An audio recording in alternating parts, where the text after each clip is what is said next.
This incident happened 2 weeks ago. This teenager was running away from police along with his friends after they were throwing rocks at Palestinian cars in the West Bank. He belongs to a group, an outlawed group among the settler community known as the Hilltop Youth.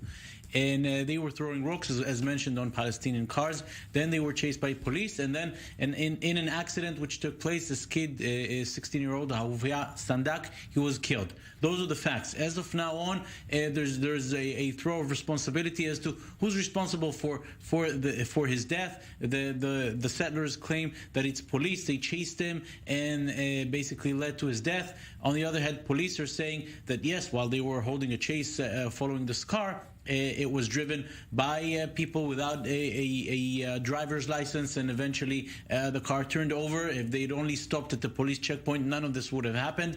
This happened 2 weeks ago. Ever since, we see almost daily protests outside police headquarters in the main headquarters in Jerusalem, a different headquarters where last night's protest took place.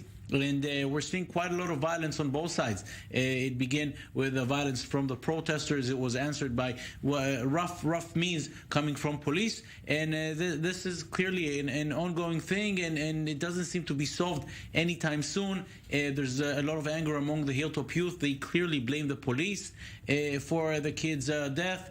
Police are saying that basically it was the driver. He was driving without a license. They were throwing rocks at Palestinians, and all this would have been avoided had that car stopped at a police checkpoint. And we're seeing the protests ever since. Along those lines, I mean, there's tension. Obviously, we're seeing an uptick in violence between the police and the settler community. But I believe in the last few weeks, there's been excuse me, a reported uptick in vandalism incidents targeting Palestinians in the West Bank as well. There's been kind of a rash of minor incidents. Pretty much, and this group known as the Hilltop Youth, they're usually the ones responsible for this violence against Palestinians, vandalizing cars, vandalizing buildings, and it causes quite a lot of concern among security officials about an uptick of violence in the West Bank coming not only from Palestinians but from this rather small and outlawed group among the settler community. But it has to be said, we're seeing 1,000, last week even 2,000 protesters coming usually from settlements and from some communities within Jerusalem. So yes, they might be a small group,